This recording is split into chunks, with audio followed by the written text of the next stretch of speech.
ఆయన వస్తున్నట్టున్నారు. ఎవరైనా? అమ్మగారికి ఆయన, మీకు చిన్న ఆయన. అంత బిల్డప్ ఎందుకు నాయనా? అలా అనుకురా, ఆయన ధ్యానమూర్తి, జ్ఞానమూర్తి. ఆయన పేరు గురుమూర్తి అన్నారు. గురుమూర్తి. అమ్మగారు ఆయనని సెమీ స్వామీజీ అంటున్నారు. సెమీ స్వామీజీ?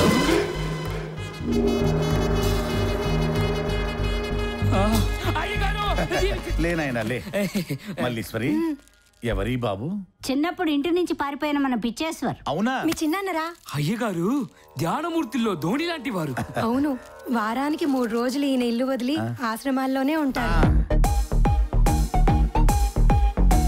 అక్కడ గొప్ప గొప్ప సాధువులతో, స్వామీజీలతో, తత్వవేత్తలతో ధ్యాన సముద్రంలో మునిగిపోయి ఉంటారు. ఆ 3 రోజులు అక్కడ రకరకాల పూజలు, భజనలు. ఆహా, ఏది మర్చిపోయినా దీపారాధన మాత్రం మర్చిపోరు. ఆ 3 రోజుల దీపారాధన తర్వాత ఇంటికొస్తారు. అప్పుడు ఈయన ముఖంలో ఎక్కడ లేని ప్రశాంతత.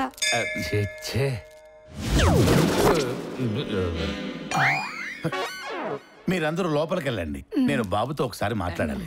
అలాగే గురు. బాబు, ఏది ఒక్కసారి నీ మొహం నాకేసి చూపించు. బాబాయ్. నువ్వా? గుర్తుపట్టావా? అంటే మా పిచ్చేశ్వరరావు కాదు నువ్వు? కాదు. అందరూ రండి, అందరూ రండి, అందరూ రండి.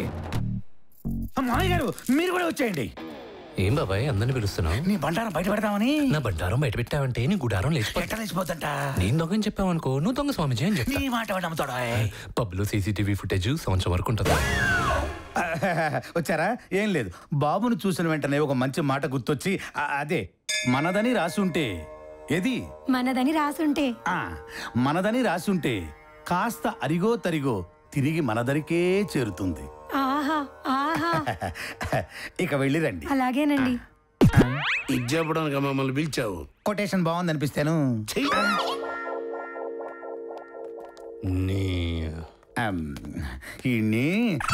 ఎడిడు ఎక్కడికి వెళ్తున్నా? బాత్రూమ్ కి దొంగ బాబాయ్. నీలాంటి మంచి మర్యాదలైన మోసగాళ్ళని నేను చాలా మంది చూసాను రా. మంచితనం గురించి నువ్వు మాట్లాడితే బెగ్గర్ బ్యాంక్ గురించి మాట్లాడినట్టుంది. క్షమించాలి బాబు, ఇది గెస్ట్ బాత్రూమ్. మీ బాత్రూమ్ మీ రూమ్ లో ఉంది. మీ చిన్నప్పుడు రూమ్ మీకోసం అలాగే ఉంది బాబు. సరే, ఎక్కడో చూపి. మీ రూమ్ ఎక్కడో మీకు తెలీదా బాబు? ఏంట్రా అలా అడిగా? ఎలా అడిగాను బాబు? ఏదో తెలిసినట్టు అడిగా. నాకు నిజంగా పెద్దగా ఏం తెలీదు బాబు. మీరు రజనీకాంత్ గారు నాన్న పేరు ఏంటని అడగండి. రజనీకాంత్ గారు నాన్న పేరేంట్రా? నాకు తెలీదు బాబు. రాయ్, ఈ ఎదవా నేను మాట్లాడుకునేది వినేసావు కదా? ఆయన ఎదవనొద్దు బాబు. మా బుజ్జే ఒక నెల కలిపి ఎదవన్నారా అనండి బాబు. అయితే వీడి గురించి నీకు ముందే తెలుసా? తెలుసానా? ఈడి గురించి 2 మ్యాటర్లు చెప్తాను విను. 1, ఈడి ఎదవని. 2, ఈ ఎదవను కన్నేదవని. అంటే ఇందాక మీ పిన్ని చెప్పినట్టు ఈడు వారానికి 3 రోజులు దీపారాధన చేస్తాడు. మిగతా 4 రోజులు అర్చన చేస్తాడు. ఎస్, మా అమ్మ పేరు అర్చన. ఈడే నా బాబాని మా అమ్మ ఈ ఇంటికి పంపితే ఇక్కడ ఈడు బాబా విషయం వేసుకుని పెద్ద బయోస్కోప్ చూపిస్తున్నాడు. మరి విషయం ఇంట్లో అందరికి చెప్పచ్చుగా? చెప్తే ఏముంది బ్రదరు, వాడిని నన్ను తన్ని ఇటు నుంచి బయట కట్టేస్తారు. ఈడు బయటికి వెళ్ళి పిండి రుబ్బుతుంటే నేను పునుగులు వేయాల్సి వస్తుంది. అందుకే ఇక్కడే ఉండి ఏదో ఒక రోజు ఇంట్లో ఒక్కడనవ్వాలి. అదే నా కోరిక. నీ కోరిక నేను తీరుస్తాను. Thank you. నువ్వు నా కోరిక తీర్చాలి. వినడానికేమో తేడాగా ఉంది, కానీ తీరుస్తాను బ్రదరు. Tell me. బాబాయ్, నువ్వు బయలుదేరు. ఇప్పటిదాకా అన్ని విషయాలు నా ముందు మాట్లాడుకున్నారుగా, ఈ ఒక్క విషయానికే అడ్డు వచ్చానా? సార్ చెప్పండి సార్. అవతారం, ఆ ఫామ్ హౌస్ లో వీడియో తీసిన వాడి డీటెయిల్స్ కావాలయ్యా. వాడు మనవాడే అని ఛానల్లో చూపించాలి. అలాగే సార్, వాడు అప్లికేషన్ మన దగ్గరే ఉంది సార్, మన ఆఫీసులోనే ఉంది సార్.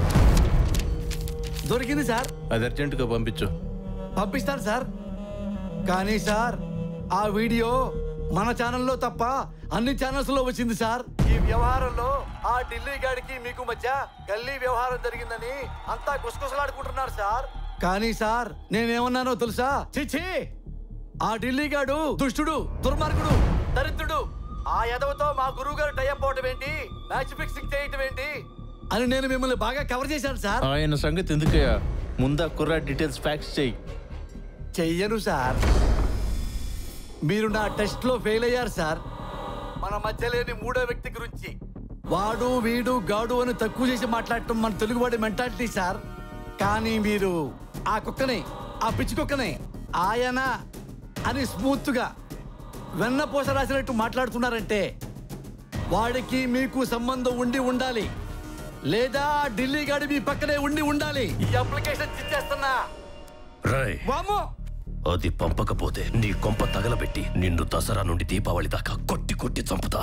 అరే ఓ బద్మాష్, నువ్వు వస్తే నేను ఇక్కడే ఉంటానా బే? 10 రోజులు ఎక్కడికైనా పారిపోతాన్రా. ఈ లోపల మా చుట్టబొగ్గలాడు వస్తాడు, వాడితో నువ్వు పెట్టుకుంటావురా. అప్పుడు వాడు నిన్ను ఎట్టా కొడతాడో తెలుసా?